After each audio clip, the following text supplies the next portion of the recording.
Well, good evening, everyone. My name's Kathy Wesley, and I'm going to be your host this evening for this question and answer session for the Karma Triyana Dharmachakra Introduction to Buddhism Level 3.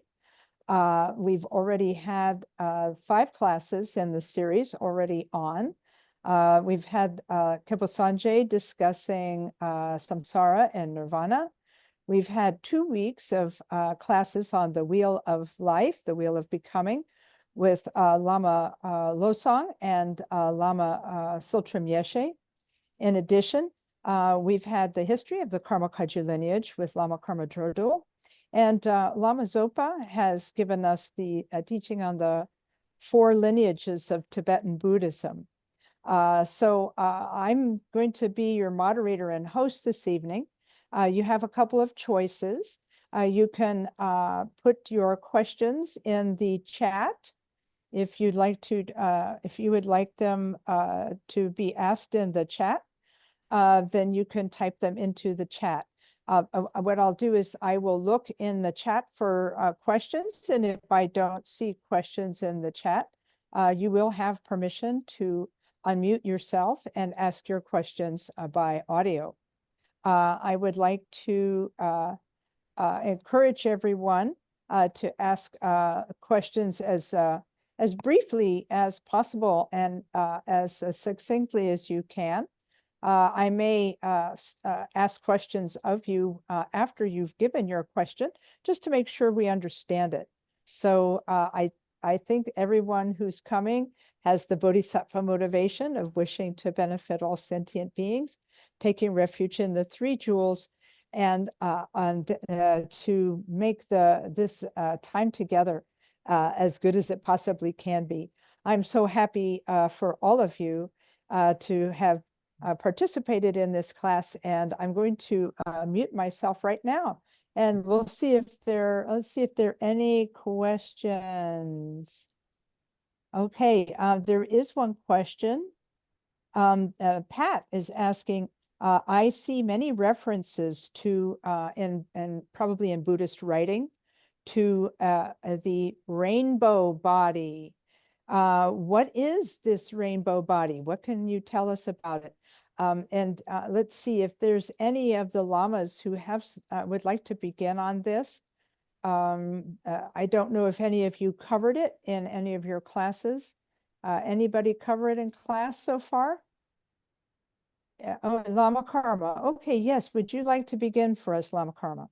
Yeah, I will say a few words. I'm so happy to join this wonderful program, and not because anything else, simply because I come from Tibet, and the rainbow body story is kind of very common. And I think there are 3 things. I always like to kind of describe everything, 3 things. You heard of this before, and may not make to third, but so first of all, I think rainbow body is because of the name rainbow body. It sounds like someone become a rainbow, but actually, what it really means is that when practitioners, when they practice impermanence, especially seeing everything as illusion, as it taught, particularly in Prajna Paramita, the medieval school, about everything as illusion, everything as like constantly changing, and everything as a dream. And when a practitioner, for example, like whether it's Mahamudra practitioner or whether it's Mahaati Dzogchen practitioner, and combined with illusion or like impermanence practice, not simply attached to the illusory or dream-like, rather they also could see its inseparability of emptiness and also illusory or dream-like. So when practitioner meditate like that, and then especially at the time of death, and there are stories that a master who, before he passes, he kind of suggests to disciples, please don't open my door until certain time. Could it be like a week, or could it be more than that? I think you may find that story in my book known as Siddhas of Ga, which was a collection story by our late Chief. So, so the first what I'm saying is that a practitioner who were introduced about permanence and dream, like everything changes every day, like a dream. And so when practitioners meditate on that and combined with emptiness, and then there's not much difference between like day and like life or death. So that's why the people who practice and everything's see as illusory, and they are able to print their hand prints on rocks because they don't see anything that is solid. So that is number one. What is the cause, or what is the uh, condition that individuals become a rainbow body? And secondly, there are some stories within Tibet before someone pass away, kind of fly or disappear or such. But at the time of death, when the practitioner passes, and so they are able to introduce to illusory pado, and then able to realize the nature of mind. And so then once practitioner passes, and then their body becomes smaller and smaller, and so that's how we call become a rainbow body. And some of them left some maybe like it says behalf of sentient beings, behalf of the disciples who wishing to see a part of Guru's body, they may left a nail or some hairs or some part of a portion of their body, but mostly disappeared. So we call rainbow body, because rainbow appears and then it disappears. It's illusory. Likewise, when at the time of death, the individual's body is totally disappeared. So as I mentioned earlier, I will be brief, and also I have 3 points, and I didn't make the third. So that was 1, 2, as usual. So that is my a little, okay. I'm sure other lamas may have more to add on that. Thank you. Thank you, Lama Karma. Hey, before we go any further, I'm checking with Lama Sonam to see how we will be handling Chinese translation this evening. Can you assist? Yeah, I actually asked, but nobody responded. It looks like we don't need translation right now. Okay, no, that's all right. If there is a need for Chinese translation, please let us know. Yeah, if I see Chinese questions in the chat box, I will translate. But right now, it seems nobody needs it. Very good. Okay, thank you very much, Lama So, and I'm happy to check in. Okay. Other lamas, do the lamas who are with us this evening, Lama Yeshe or Lama Losang, do you have anything to add to this? Only to say that, this is a particular phenomena in Tibetan Buddhism. We don't really see it in other schools of Buddhism. And as the Lama said, it's associated, can be Mahamudra or Dzogchen or Mahati, these different higher aspects, and the physical body is believed, to transform into this body of light at death. And that transformation is associated with advanced spiritual realization and enlightenment. So as Lama was saying, the key aspects are transformation. You know, the physical body dissolves into light, leaving behind only the hair and nails sometimes. And the process is seen as a culmination of an intense meditation and spiritual practice. And the signs at death, the body, as Lama again said, may shrink dramatically. We actually saw this happen when we were in Tibet. One of the retreat masters had passed away, and we saw the body when it began to shrink. So there are lots of documented cases on this, and they often exude a pleasant fragrance. Usually we think when someone passes away, their body begins to deteriorate and there's an odor, and it can be accompanied by rainbow lights, appearing in the sky as well. And so this is a great transference, at the time of death. And and you correct me if there's anything that I said that's incorrect, Lama. So this rainbow body. I want to add something on Lama Losang said. This is exactly what Lama Losang said, Lama Kathy and everybody. The master who who passed away while we were there, his name was Lama Drodhul, and he was one of my teacher when I was at the monastery. And his root guru was the ninth Tali Rinpoche, the previous Tali Rinpoche. And so Lama Drodhul, that was 2004 when we went to Tibet. So Lama Drodhul was diagnosed, like a 4-stage cancer, 2002. And the doctors said that he may live, maybe less than a month.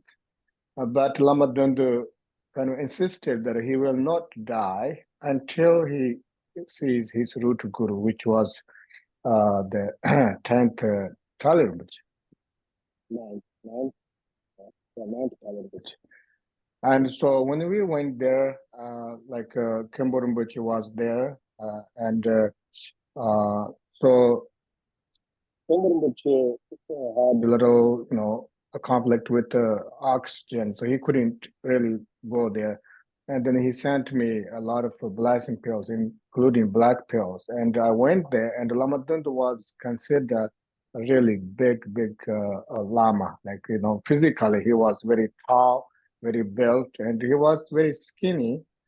But his body was, still pretty big. And then that day he saw the Tali Rinpoche, and then he was so happy. He said, I feel very satisfied. The next day he passed away.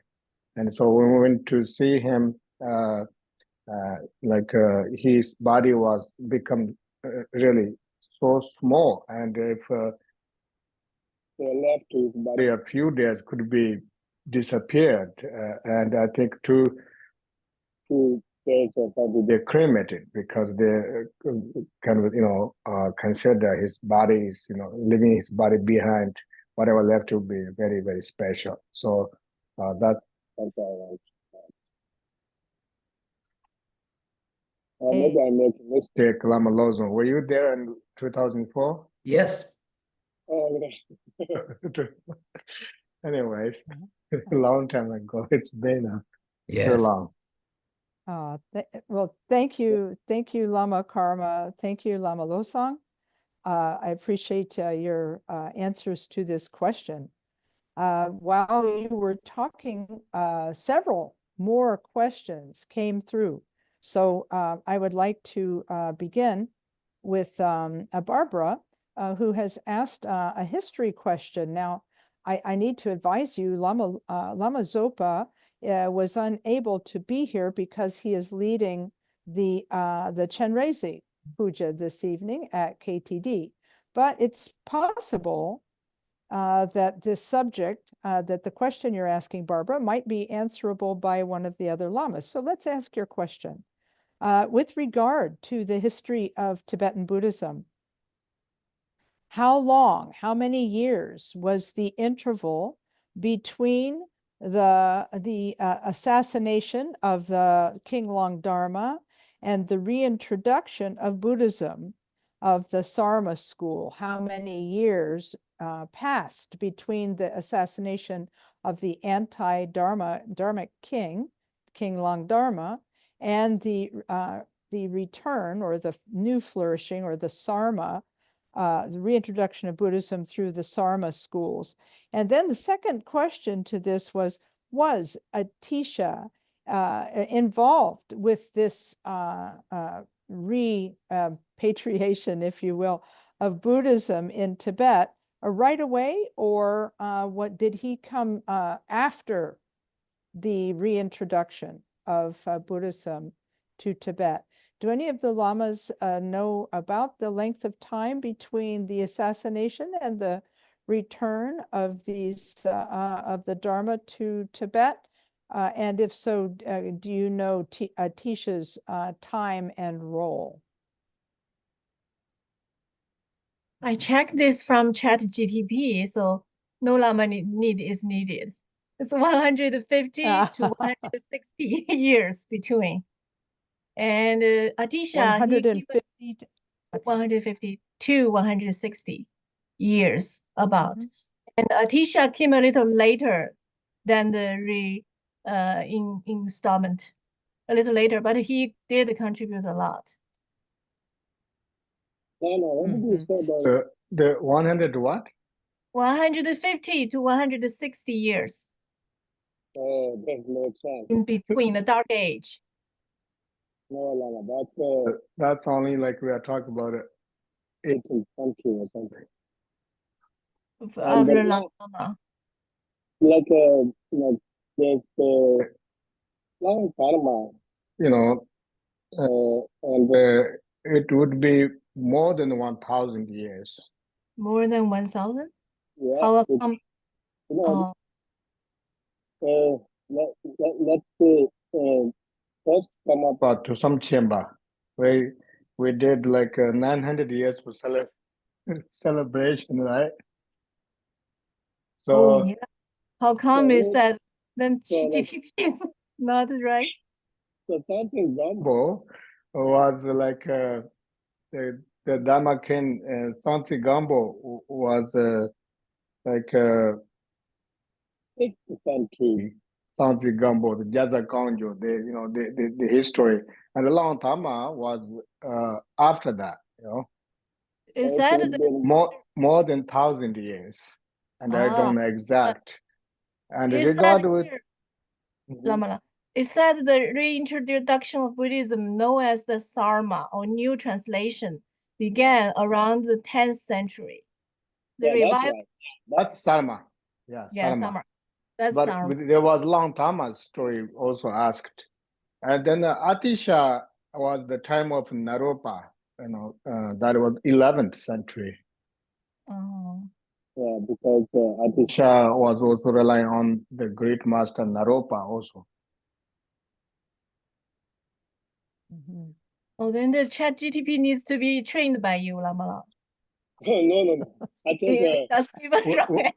Yeah, when I think we are all. I think maybe I didn't understand. I thought you were talking about Long Dharma. You were talking about Dharma, right?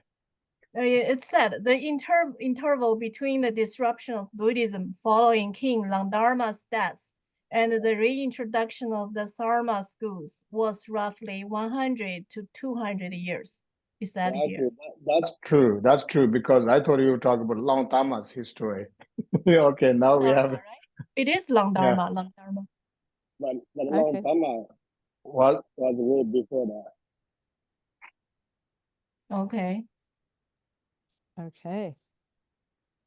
Well, I appreciate the discussion, and I know that many people rely on ChatGPT for AI, artificial intelligence answers, and I'm sure, like any other new technology, artificial intelligence will have to learn nuance. have to learn all the subtle differences in stories and conversations. So I appreciate this conversation about King Longdharma and the reintroduction of Buddhism after his reign. Now there are more questions. We have more questions, unless there is something more that needs to be said about the question about Longdharma. Longdharma was 9th century. 9th century, okay. 803 to 842.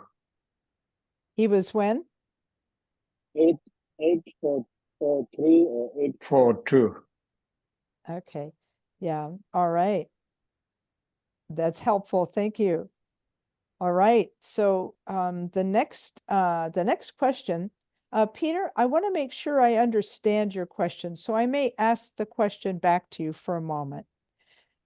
Peter's question is, could you explain the characteristics of the 4 kayas, the Dharmakaya, the Sambhogakaya, the Nirmanakaya, and the Svabhavika when you say characteristics, Peter, I want to make sure I understand what you're asking about. Can you be a little more specific, or do you want to see how it's explained according to a specific system?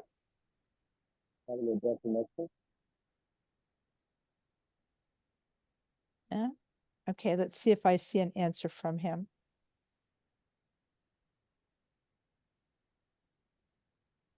Okay. You can unmute Peter if you want to.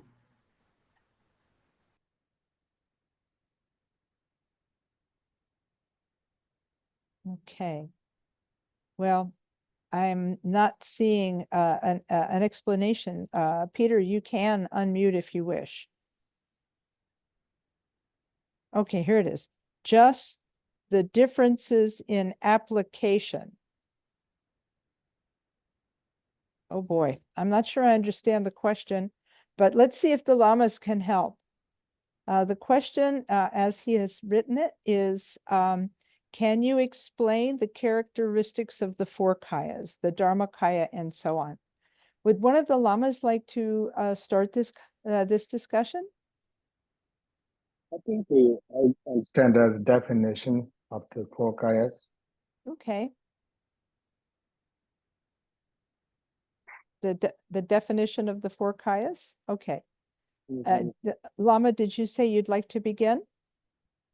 I would, if anybody else would like to, I don't want to myself chat too much. I If understand. anybody I else understand. would like to go on, please go on. Otherwise, I will.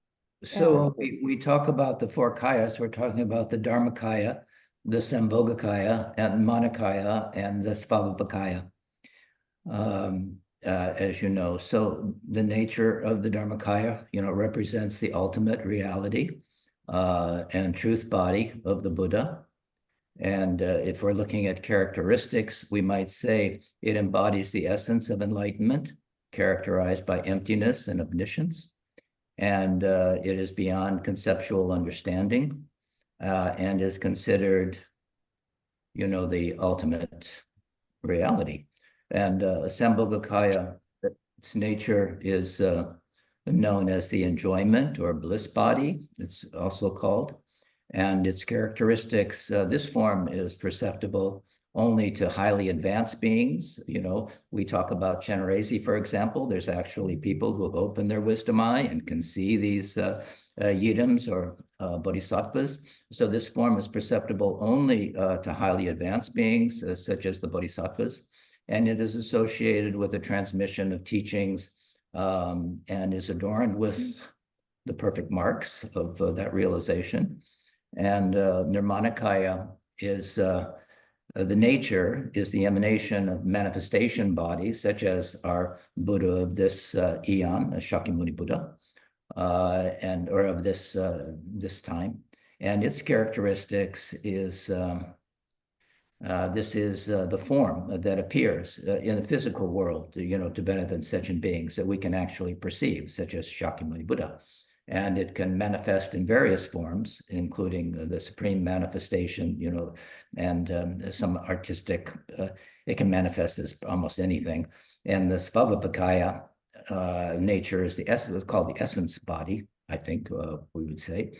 And the characteristics represent the unity, inseparability of those these previous kayas, and it embodies the natural condition of all phenomena, free of constructs, and signifies the complete realization of Buddhahood. It's the all of those. There's really no separation with these, and that's what that represents. So please go ahead, Lama, and expand on that. Okay. Anyone else? I'm a Yeah, Lama Tsultrim Yeshe, do you have something you'd like to add on this? Very little. The Dharmakaya is for one's own benefit, that you have to manifest either the Sambhogakaya or Nirmanakaya to benefit others, because it's the ultimate. Okay, thank you. I remember, Lama Tsultrim Yeshe, I remember a prayer that I read once that begins like this. It says, the Dharmakaya, through compassion, manifests as the two kayas of form. And I think that that's a really beautiful description of it. Another description of it is available in The Great Path of Awakening, the Losang text by Jamgon Khantrul the Great. And he talks about the four kayas as exactly what you're saying, Lama Yeshe, being inseparable from each other. So that's another good place to look up the four kayas, because the footnotes on it are very, very good. And you can get what Jamgon Khantrul explains is that you can see the four kayas in any phenomena. Any phenomena will explain the four kayas or will demonstrate the four kayas. So he says, if you have a phenomena, he said, the Dharmakaya is that it is empty in nature. The Nirmanakaya is that it appears with clarity. The Sambhogakaya are that the emptiness and the clarity appear simultaneously. And the Svabhavikakaya is that these three are inseparable. And he goes on to say that if you can rest your mind in meditation and rest your mind in its own nature, then it's easy to recognize the four kayas in phenomena. But not having arrived at that place myself, I'm going to have to take Jamgon Khantrul's word for it. But I love the idea that the ultimate is for oneself, as you explained, Lama Tsultrim, and that the other kayas are for the benefit of others. Ordinary beings see the Nirmanakaya, and beings on the bhumi see the Sambhogakaya. So now we'll turn to Lama Karma. Did you have something you'd like to add? Not really. I think all the lamas mentioned well. I don't really have any extra to add. Lamala, That's okay. Lamala, the three kayas are kind of easier to understand, but the fourth kaya, Svabhavakakaya, is a little bit abstract. Can you tell, is it a form or something? Is it just a representation, or is it just symbolic, or what is it? Shall I answer that? I'd like to. Yeah, please. And that is that it's when you see the three, or you look at conceptually these three kayas, it's like you've got one, then another one, and then a third one, and these are the differences. And they're not separate, they're interdependent. They are they're more of a unity, they're inseparable. That's what's being talked about here, that it's easy to conceptually separate them, but it's only a conceptual separation. So the first one itself is not a kaya, it's not a body or anything itself. It's just They're inseparable. They're inseparable, the nature. It is the Yes. nature of the three kayas. Yes, that they are inseparable. But because it's called as kaya, I thought like maybe it's a little bit abstract to think about it. What is the fourth kaya? Well, ultimately, this is all conceptuality, and the kayas are beyond conceptuality. The fourth kaya. Yeah. Okay. I'll think about it. Yeah, I know. There's a, I'll tell Generally, you. I think it is, you can actually, now I say something. You probably, we all learned that sometimes we talk about the three kayas, sometimes about the four kayas, sometimes talk about five kayas. And common vehicles talk about the only two kayas. That is the Dhammakaya and the form kaya, which means like Dhammakaya is the result of gathering accumulation of wisdom, and form kaya is the gathering accumulation of method, which is the form kaya also divides into like Sambhoga kaya and Namani kaya. So kaya, as Lama Suma mentioned, that it sounds like a form, but also Lama Yeshe mentioned as well. Every time we explain something, relatively, we do have to use a term that kind of, otherwise we can't introduce nothing to sentient beings. So there's always like, different explanations.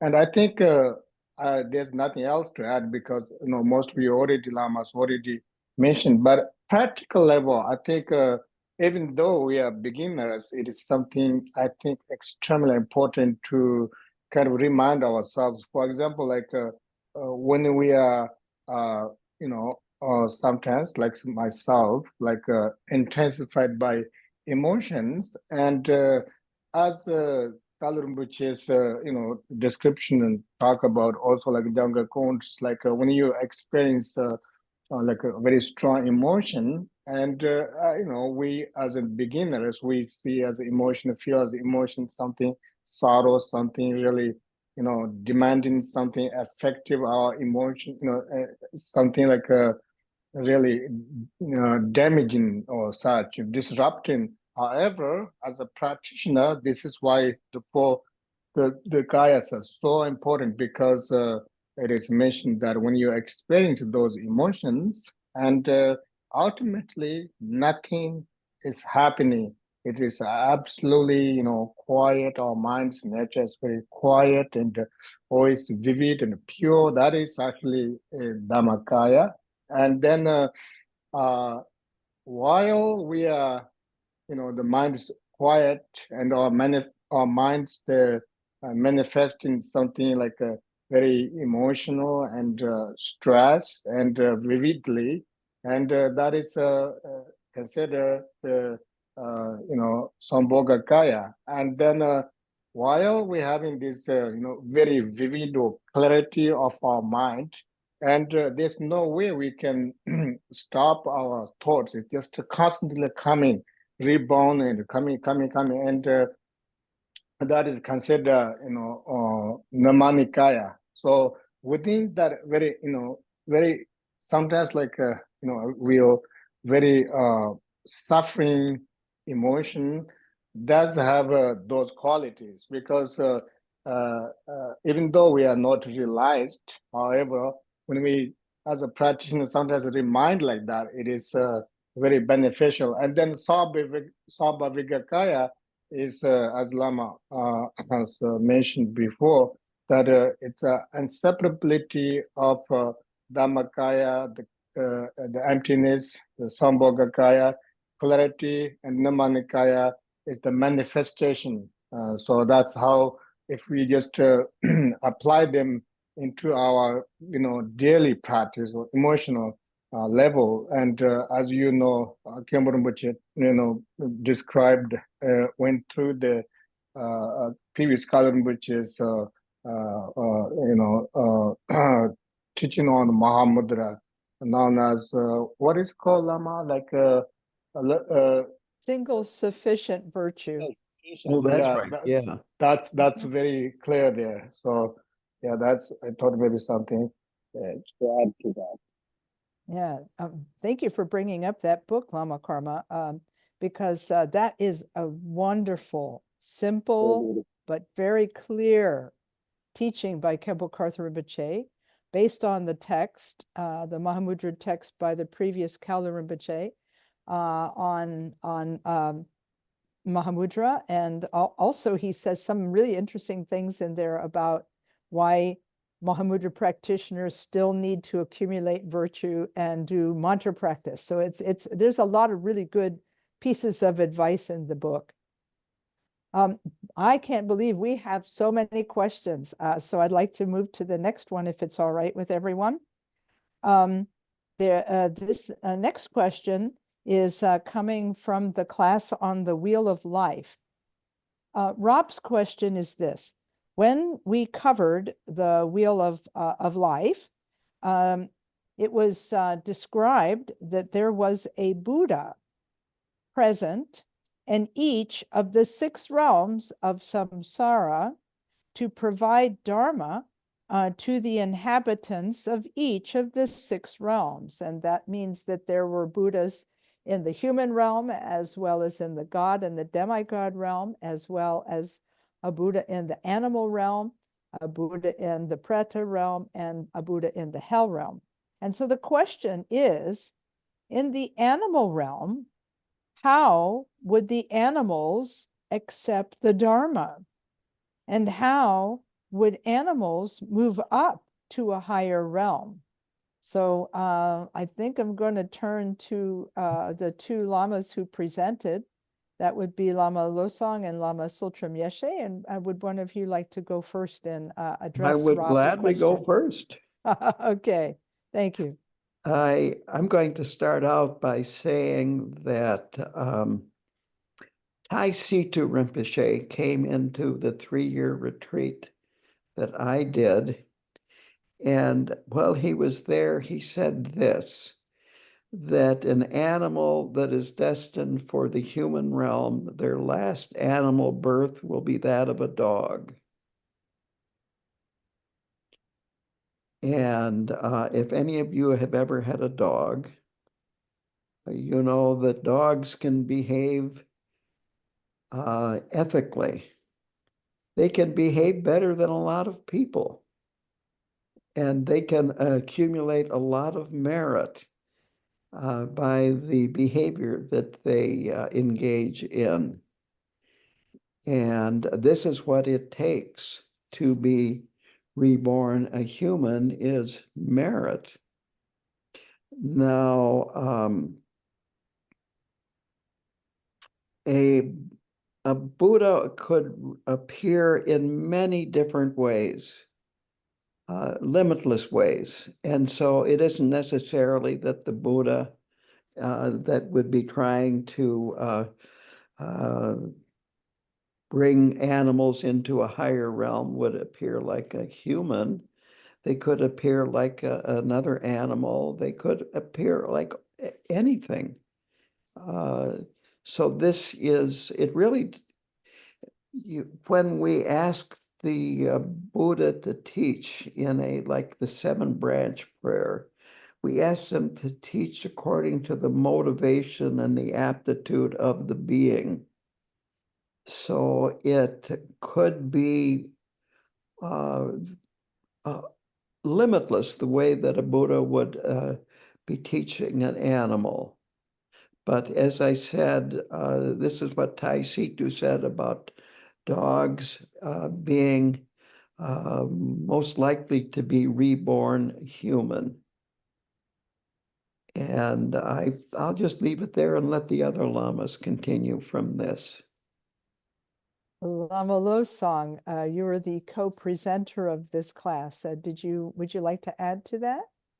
Oh, yes, I don't have the name. If you're looking for a name of the god in each of these realms or in the animal realm, but we can mention that the 16th Karmapa had an affinity for birds, and he had a bird that passed away and appeared to be in Tuktum at the time of his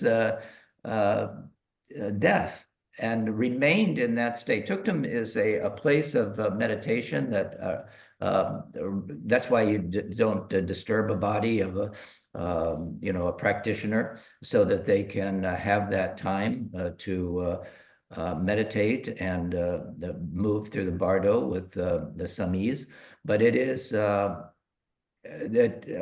a Buddha can communicate. We all have Buddha nature, even the animals.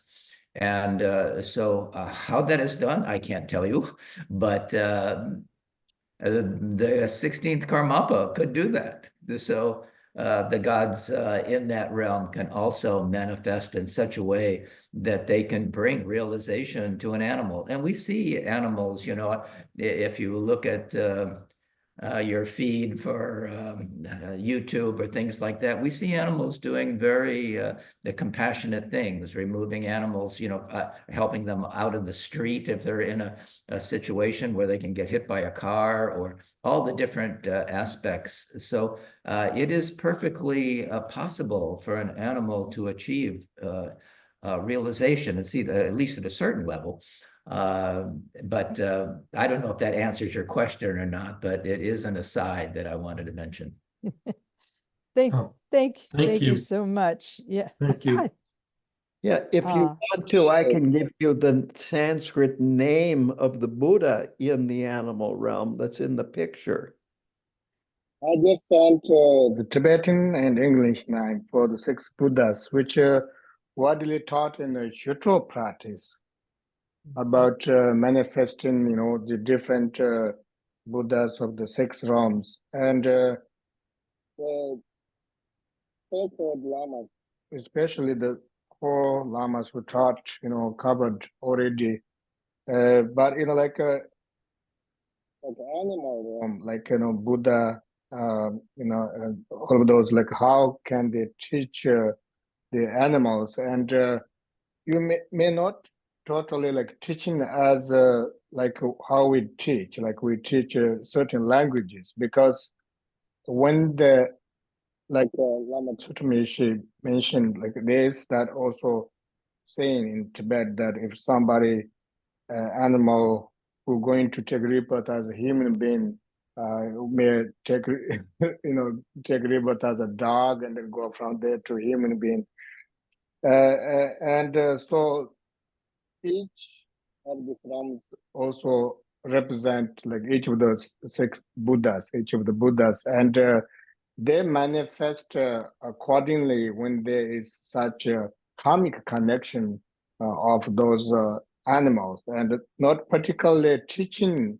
like how we teach. There's a audience and there's like us to teach. Rather, teaching always doesn't mean manifesting through words, but also through manifestation of wisdom transformation, or like I think Lama Losang talk about 16th Karmapa, who was basically teaching these birds meditation, and when he always say, the birds, and he when he gets new birds, he kind of keep at his room for a few days, and then after that he says, okay, now this bird will able to do practice its own. So that kind of very interdependent connection can easily access with animals.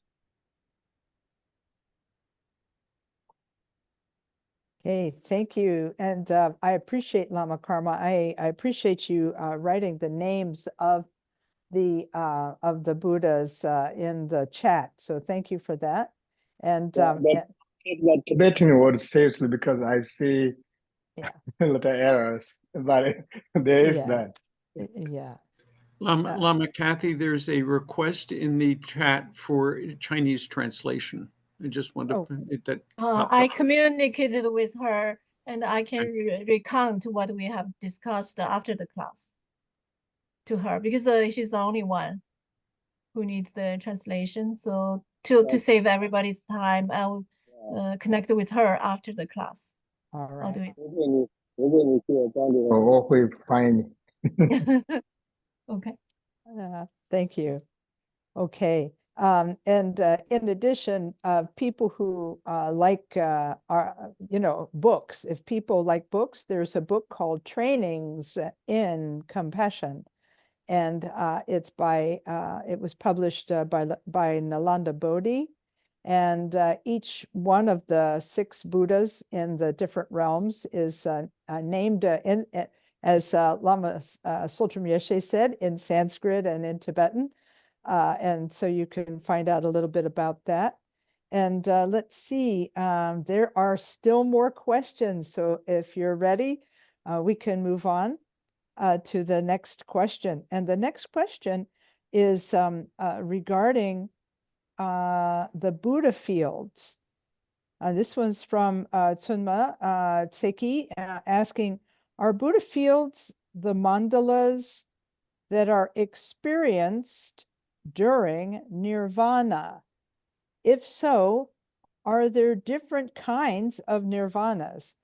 So not having attended that particular class, I'm a little bit unclear on the meaning of the question precisely, but because there might be different kinds of nirvanas that may have been discussed in the classes. So I'm going to have to ask the lamas.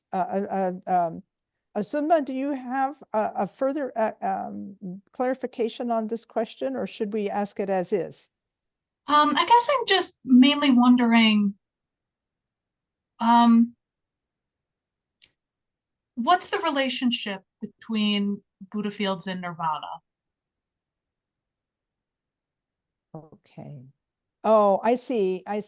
Manifesting a Buddha field and the attainment of nirvana. Well, yeah, there actually, I think it's been explained in a couple of the books I've read that there are different forms of nirvana. There's abiding nirvana and non-abiding nirvana, for example.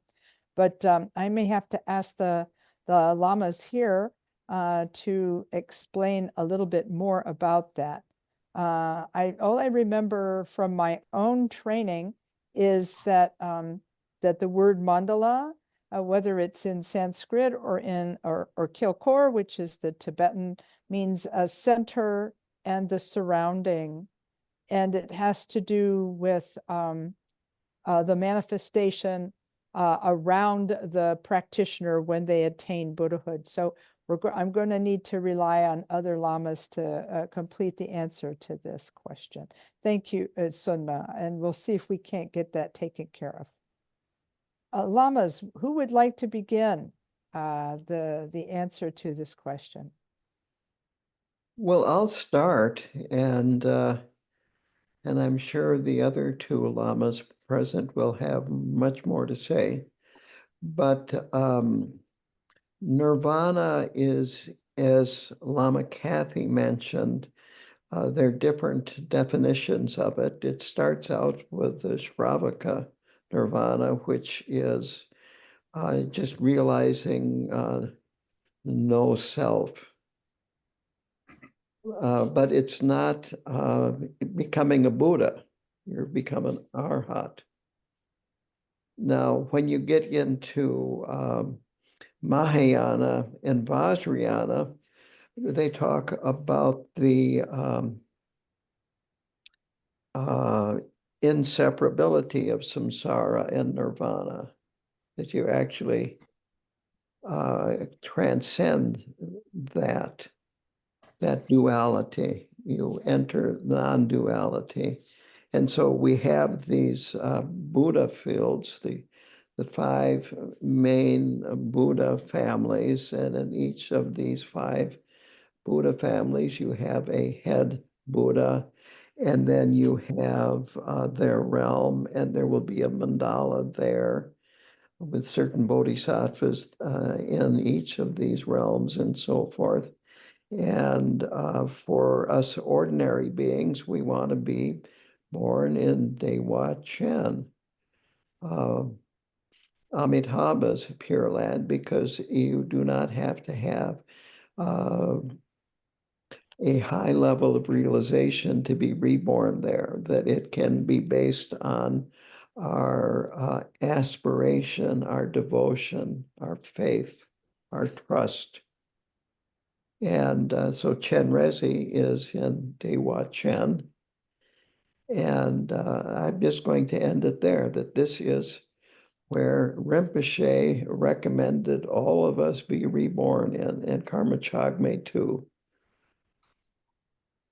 Thank you very much, Lama Yeshe. Appreciate that. Let's see, Lama Karma, Lama Losang, do you have things to add? Lama Karma? Oh, okay. Refer to you. I'm not sure what if anything I can add, but let's see. As Lama Tsultrim mentioned, there's aspects of nirvana. For example, like Shavaka Buddha or Patika Buddha, they don't really believe there's a pure land or Buddha's field. But then when it comes to Mahayana, like Chinese particularly, talk about Jintu, pure land. Sometimes they use word English, pure land, which they believe that there's pure land, especially Amitabha's pure. Amitabha's pure. And also there are other, Namanikaya Ram, Sambhogakaya Ram. And there's no such thing like Dharmachakra Ram. Dharmachakra is the primordial wisdom, doesn't have any form.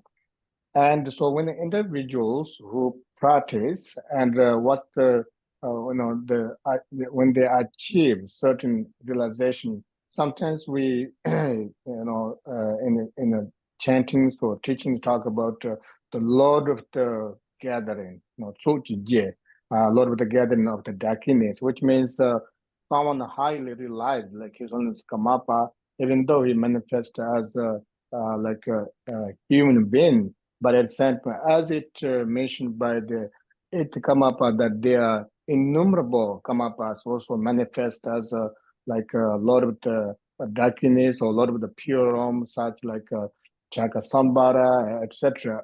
So it's all about the connection of the realization, and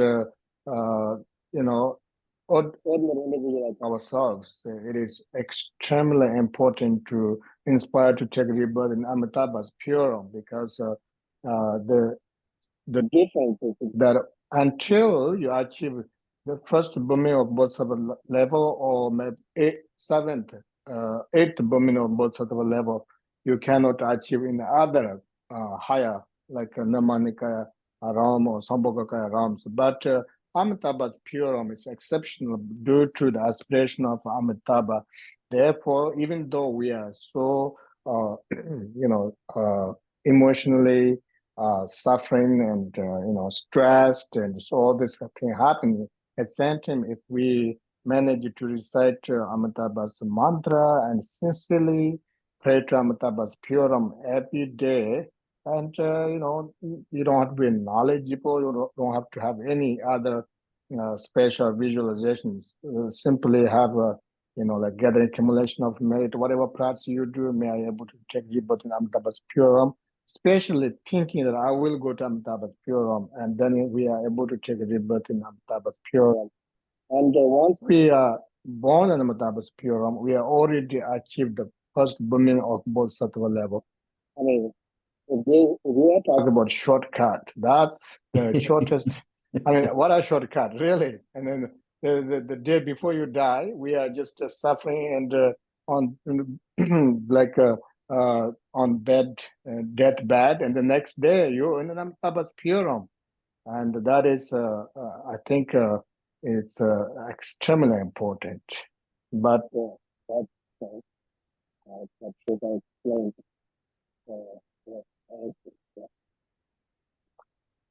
So there are Okay. differences in the three, when we look at the three turnings of the wheel, when we talk about Hinayana, or the path of the Arhats in Hinayana, Nirvana means something different than it does in the Mahayana. nirvana is seen as the ultimate goal in Buddhism, signifying cessation of suffering and the cycle of rebirth or samsara, and is characterized, by the extinction of desire and hatred and ignorance. And we sometimes say there are two main types of this nirvana. The nirvana with remainder, that is achieved, during one's lifetime, where an enlightened person still experiences physical existence, but is free from mental defilements.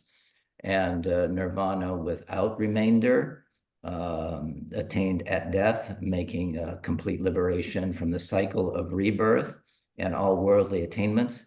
But that is different from the Mahayana view. Nirvana is seen, as a step towards Buddhahood, a state of complete enlightenment beyond individual liberation. It has to do with one's motivation. And the Buddha fields or Pure Lands are realms created by Buddhas based on their aspirations, and they do differ in a certain way. Like we say, the Sukhavati or the Dewa Chin, the Pure Land of Amitabha, where we're talking about having access as being just by invoking his name and having the aspiration to be reborn there. We can do that as ordinary beings. Abharati, there are other realms, pure lands and pure realms, like Akshobhya Buddha, and characterized by, a different kind of place. And these fields are not final goals. They are like nirvana, but are supportive environments where we can continue to progress on the path to Buddhahood. So in the Pure Land, as Lama was saying, a rebirth in a Buddha field such as that is a significant aspiration to make, facilitating the path to enlightenment. Once there, our path is pretty much ensured, and we can develop very quickly to full Buddhahood. And so there's a little different kind of definition in the different aspects of the yanas, of the vehicles. Hey. That answers your question. Thank you. Thank you, Lama Losang. Let's see. Lama Karma, did you have anything to add? I think one question we can left out was mandala, right? So I think Yeah. mandala is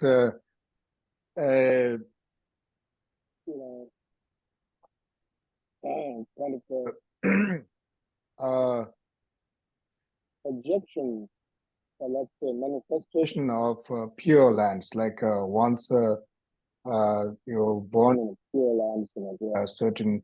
This is a certain design, if you like KTD monastery. It's a three-dimensional kind of mandala. And so all those mandalas, it's not based on artistic, quality. Rather, it's the manifestation of wisdom that can overcome all the ignorance and anger or such. So mandala is really primarily not so much different from Pure Land. So that's something I wanted to add. Hey, thanks, Lama Karma. Well, believe it or not, there's still more questions. So I'd like to move on if we could. The next question is from Tom. He's asking a question about Vajrayana practice. The question goes like this. He says, I believe Rinpoche mentioned Vajrayana practice was like mining gold or digging for gold with dynamite and bulldozers or something like that, he said. Isn't our goal to practice Vajrayana to help us concentrate better and achieve better enlightenment? Or is it just a matter of, is Vajrayana just a matter of understanding the concepts better between each yana and not getting lost in it? Thank you very much, Karmapacheno. I may need to ask for some clarification on this. I'm not entirely clear on the question. I know that I think the reference to dynamite and bulldozers has to do with the power and effectiveness of Vajrayana practices compared to the practices of the other two yanas that are Sutrayana practices, which interestingly enough is going to be discussed next week in the class that I'm doing on the difference between Sutrayana and Tantrayana practice. But I don't want to give away that just tonight because this is about the previous classes. So let's see what our lamas can tell us. I'm going to give it my best there, Tom. I think you're asking if the isn't our I think the question comes down to, isn't our goal in practicing Vajrayana to help us concentrate better and achieve better enlightenment? Okay. Or is it a matter of understanding concepts better between each yana and not getting lost in all of this? So let's see. Lama, would any of the lamas like to start on this? Well, I remember being present at this teaching. Okay. I don't remember the whole teaching, but what you're referring to was Rinpoche describing the power of each of the three yanas, and the power in terms of the ability to uncover our Buddha nature. And it could be looked at as gold, or I thought he used the analogy of a diamond, but I could be wrong. And we're digging it up out of the ground. It's buried, it's hidden, it's covered up. And so he was saying with the foundation level, we're digging with our fingers and our fingernails. And with the Mahayana, we've got a pick and shovel. So we can dig more quickly and dig deeper. But then with the Vajrayana, we've got dynamite and a bulldozer. And so you can dig much more quickly. But also, they're both dangerous, that you can get hurt lighting dynamite. You can get hurt with a bulldozer. So there is this word of caution that you have to follow the teacher more closely the further along the path you get. And so this is what I remember him talking about. Now, in terms of concentration, with Vajrayana, you're visualizing. It takes concentration to be able to visualize. And you start out at the foundation level, working with yourself. That's how we take refuge to refuge from our suffering. But Rinpoche would encourage us to take refuge with the Mahayana motivation, that we're not only concerned about reducing our own suffering, but reducing the suffering of other people. But so then you get to the Mahayana, and there is more concentration that is needed to practice Mahayana. What comes to mind is the 7 points of mind training, which requires a lot of concentration. And then when you get into the Vajrayana, visualizing deities, visualizing mandalas that we're just talking about, and so forth. This requires more visualization and concentration. And so I will end it there and pass the torch on to the next Lama. Thank you, Lama Yeshe. That's wonderful. It's wonderful that you were present during that particular teaching. So it's always good to hear how these are explained by folks who were actually there. So thank you for that. Would Lama Losang, would you or Lama Karma like to make a comment? So we talked. I think Lama Tsultrim well.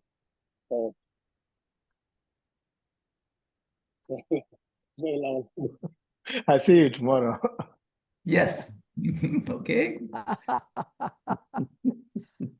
Yeah, for those Going of to you, Jacksonville, KTC, he'll be there. So I see.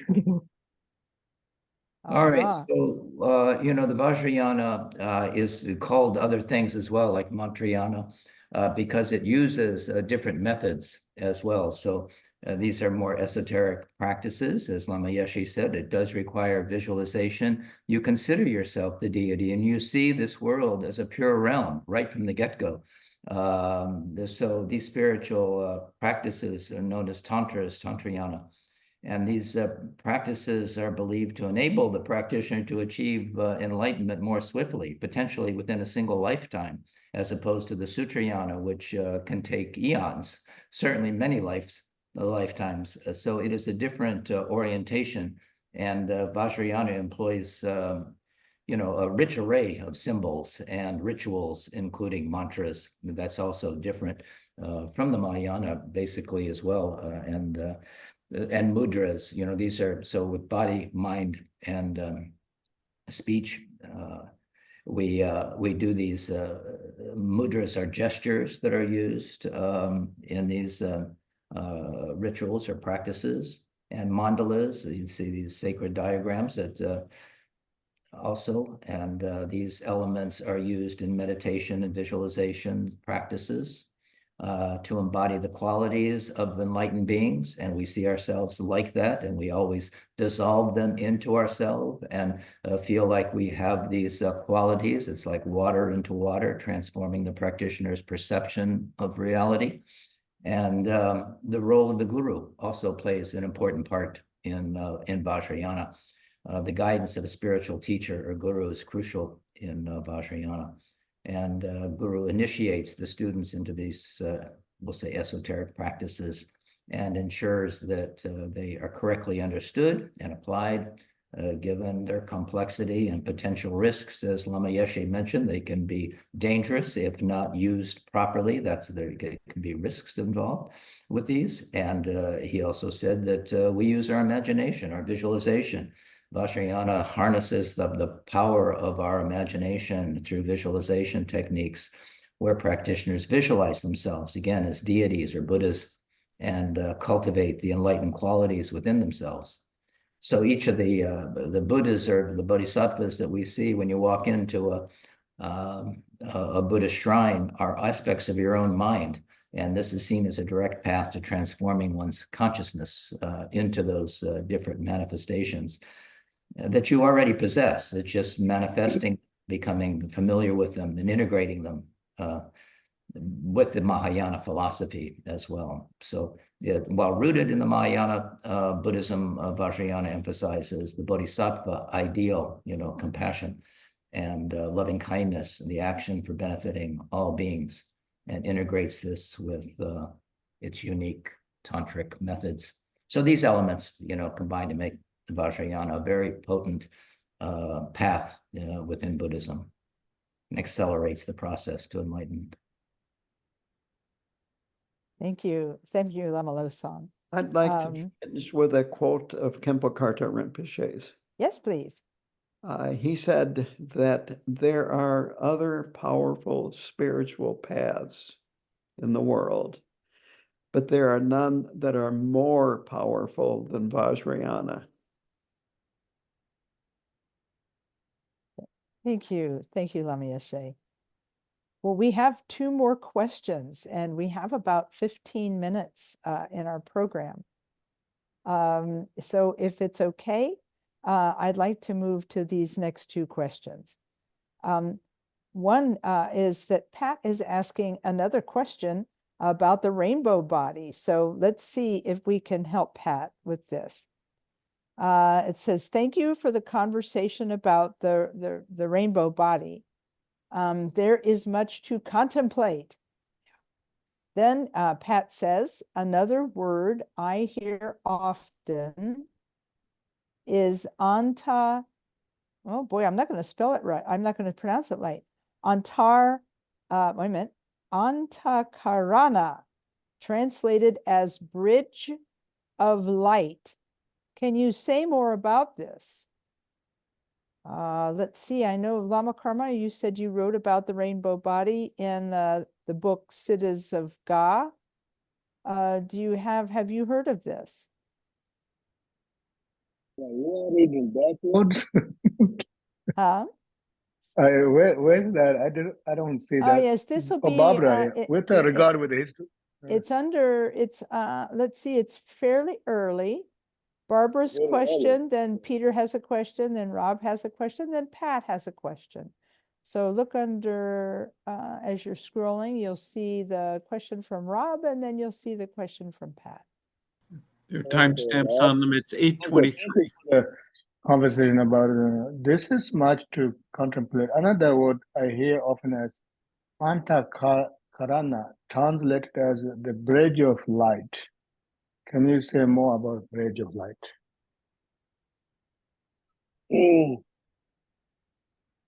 This is something I never heard, the Antakarana bridge of life, but bridge of light. But Dzogchen practice, there's one called Tsurgal. Tsurgal practice, which means when I was after I finished my Shida and I was teaching the rainy season, and there was one master, his name, he just passed away. He also became, his body became very, very small and almost like people can carry because he was a very big guy. And he was doing a 3-year retreat every sacred place that was recommended by his master, one of the Samang, the Trumba Rinpoche's monastery. Samang, this is Kempo, very famous Kempo disciple.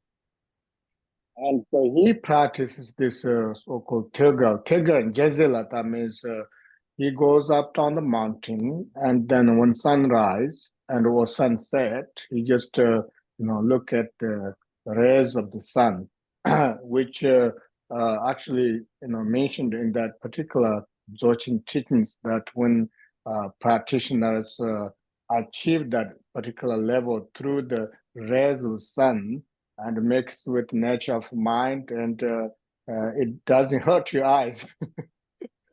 Rather, it hurts your ego, overcome your ego, and then become rainbow body. Once again, rainbow body doesn't always manifest as translate as someone just become a rainbow, rather disappears. And then I think earlier on, some lamas mentioned that also the external signs of lights and especially rainbow appears in the sky. Like, even though this is a kind of a interesting concept about rainbow body. Once again, there isn't any rainbow, like, your body become a rainbow side. Rather, your body becomes transparent or disappears. So that is another method they practice in Dzogchen practice. And now I want to connect something. Now we are talking about, the rainbow body. Like our late or our Guru Khenpo Rinpoche, when he passed away, right? And when Rinpoche passed away, and Rinpoche wasn't sitting up like, the moment he passed away, not like that.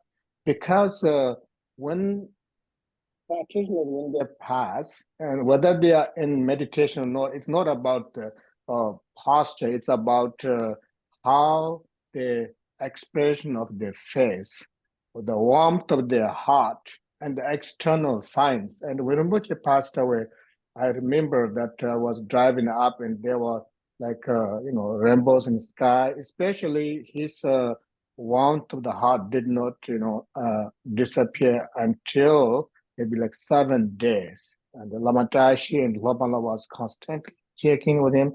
External signs, sometimes the skies, there's nothing, no clouds, so vivid. Sometimes there's a rainbow, etc. But especially while his body was there, actually 49 days, there was, everybody experienced something like something so transparent, something feels so strong. Even like KTD, I'm taking KTCs as well, that they feels, they say that I know Rinpoche for a long time, but his presence is so powerful these days. So that's what the sign of achievement, and but anyway, this is related with external signs, rainbow, or some people body becomes rainbow body integration. That is the Tegel. I think Tegel is I just quickly look at what the English word will be.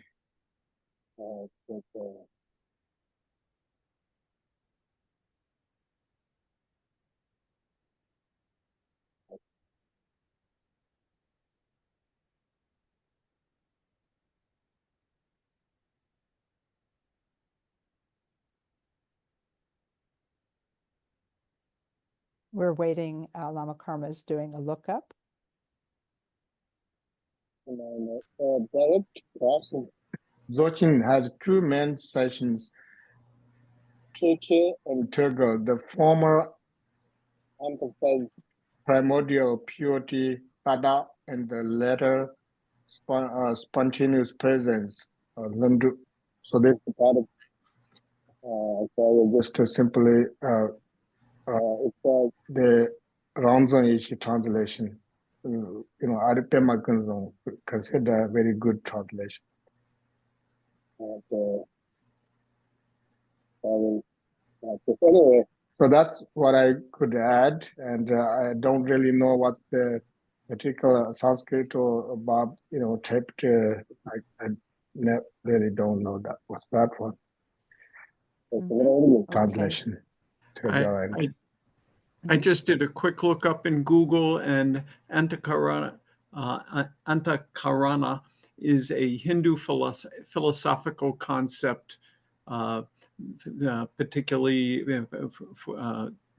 related to the entirety of the mind. Okay. Well, then it might be out of our, it does appear to be out of our current topic.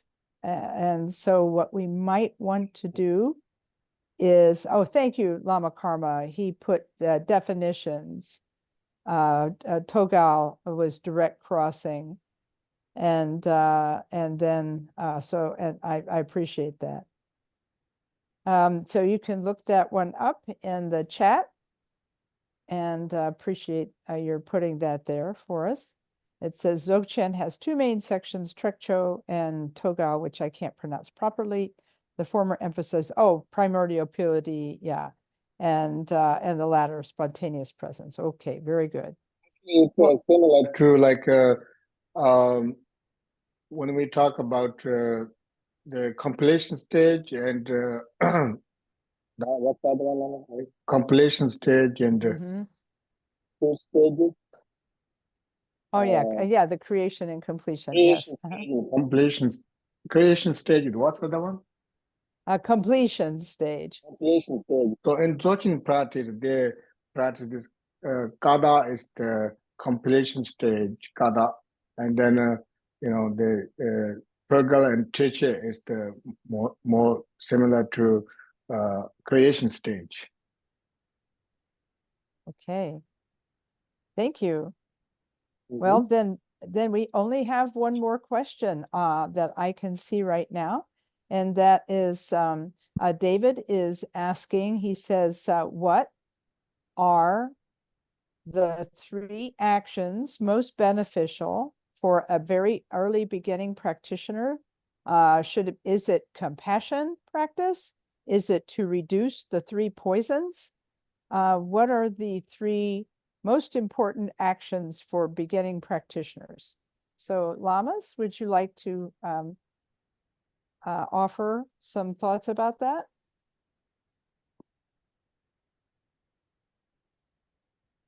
I jump quickly. Yeah. I will give you 3 shans. 3 shans. Renunciation, compassion, and devotion. So those are the most important 3 shans. Because the question was like, what important 3 things that you can practice as a beginner? Renunciation, compassion, and devotion. Renunciation, compassion, and devotion. 3 shans. I normally have 4 because then through that you have realization. Oh, I see. I see. Shun, yeah, Tion. Okay, Shun, Yeah, thank you. yeah. So what was the first one? I thought I heard you say renunciation. What was the first one? I think renunciation is extremely important. Renunciation, and then renunciation. If somebody have a renunciation, naturally form compassion because the individual who arise renunciation must experience a degree of suffering. And when you experience some suffering and you naturally realize other people's suffering, and so you naturally arise compassion. And renunciation and compassion, you have a renunciation compassion, but then maybe you are handicapped, you don't know what to do. If you have a renunciation, you have compassion, then you realize that, the only way to benefit other sentient beings, only way to overcome your own suffering is Guru. So that's where your devotion arises. So 3 shwans. Uh-huh. Wonderful. And realization. Yeah. I see. Yeah. Oh, I like it. Well, Okay. I would like to go in a slightly different direction. That what Lama Karma said is absolutely correct. In this day and age, we've got Zoom. And Zoom is wonderful, but you miss the personal connection with other people. And I think it's important to show up in person with the group of Buddhist practitioners that you're affiliated with, rather than just do it on Zoom. So maybe that's a 4th thing. Connection. Oh, Yeah, connection. Oh, I like that. Well, I like all of these. These are wonderful. And I remember that there's a quotation that's in that is recited at the beginning in the Sanskrit chants at the beginning of the Munlam. Do nothing that is wrong, which is don't, meaning don't harm beings. The second one is to benefit beings or to practice virtue. So do no harm, practice virtue, tame your mind. This is the teaching. So I remember that one. But I like your shuns, Lama Karma. I like them a lot. That is Lama Dipa Cheyum Madzashin Gewa Pasam Sobraji Ranga Samayos and then the Sanjay Tempai. Those come from Sutra. That's beautiful. Yeah. 4 lines, that just we shared. Yeah, that's so wonderful. Yeah. And I love it. Suma Aniseki says, she says, oh, that sounds like the lineage supplication, the Dorje Chang prayer. Exactly. As you will recall, his owners come up, drew a malaria picture, and in that picture, there's those shan. Wonderful. Wonderful. Okay. Well, thank you so much, Lamas. We have now come to 9:30. So amazing. And one of the other attendees was actually a first-time attendee who had to leave a little early to take care of their child who is needing to go to bed. And so it says, I just want to thank you and the other lamas for the generous and enlightening teaching. I look forward to future classes. So I think that's a good place to end for this evening. So we'll conclude with our own personal dedication of merit, dedicating the merit of this evening's session to all sentient beings. I want to thank all of the lamas for their answers and all of the students for their questions. And of course, Yunten, thank you so much for being our Zoom host, the host with the most. You leading this very, very, very, professionally, and we all enjoy it. Thanks so much. Yes, thank you all very much. Yeah. Yes, thank you, everybody. Okay. Omane Peme Hong, thank you so much.